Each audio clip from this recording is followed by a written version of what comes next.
what an important day that will be for the European Union. Mario Ottiglio is with us. He's a global health policy analyst who joins us from Geneva in Switzerland. Mario, welcome to the program. You know, apart from any medical assessment, it does appear that good governance is the most important tool after medicine in trying to control the coronavirus. And it appears bizarre that Sweden and Germany, two governments that the world looks to do the right thing, appear almost to have underestimated the severity of the coronavirus. What do you think's happened? Is the science not clear enough?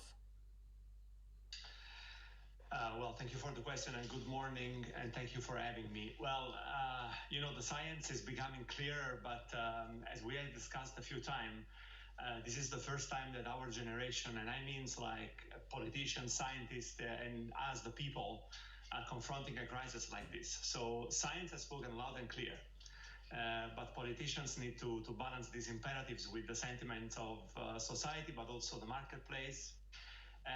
You know, there is a COVID fatigue. This has hit people and has hit their representative as well. After the summer, understandably, many of the stricter measures were lifted. Life returned largely to normal in many places, but unfortunately, it has become clear that a return to normality allows the virus to spread. And I think we were not fast or ready enough to take measures right after the summer. There was a decision stalemate, and we were not able to manage it. And I think we're paying the consequences now.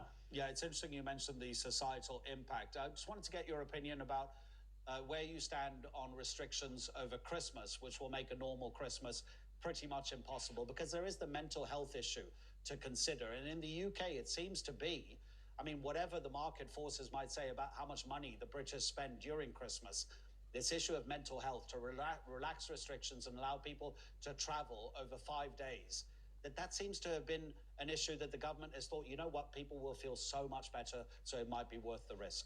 What do you think?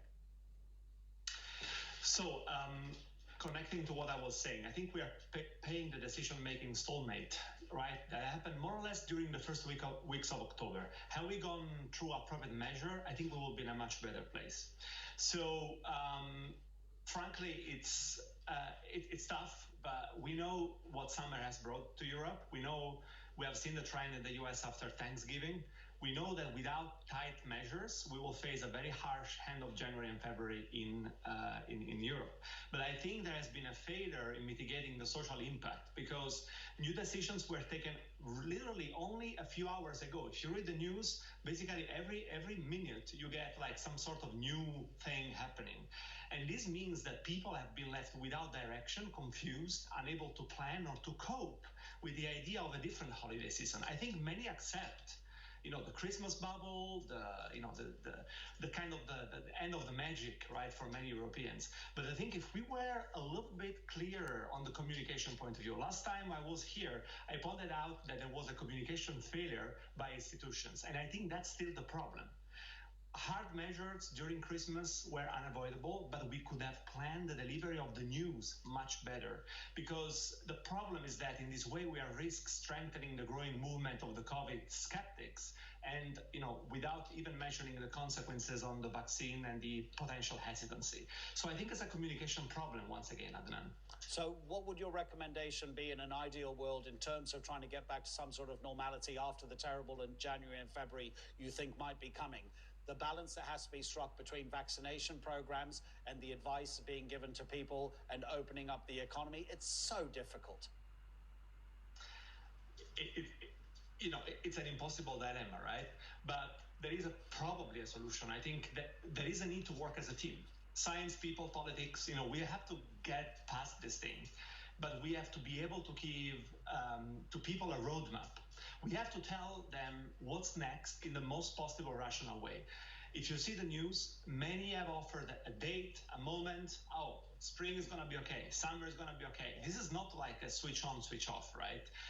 It's not an appliance. It's not a light bulb. We will have vaccines next year, very soon, in a couple of weeks, nearly everywhere. And this will help a great deal, but it will not be enough. Because we will not be able to meet the need in the short term.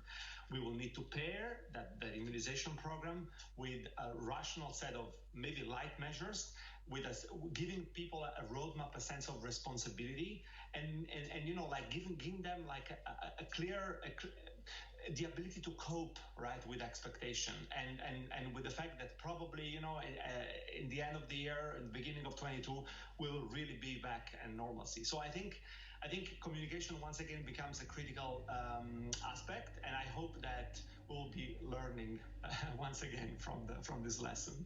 Yes, but probably the issue is that we're going to talk about exactly this thing again at some stage in January or February. We've all got our fingers crossed, Mario. I won't be speaking to you personally before the 25th of this month, so buon Natale, Mario. Grazie, thank you very much.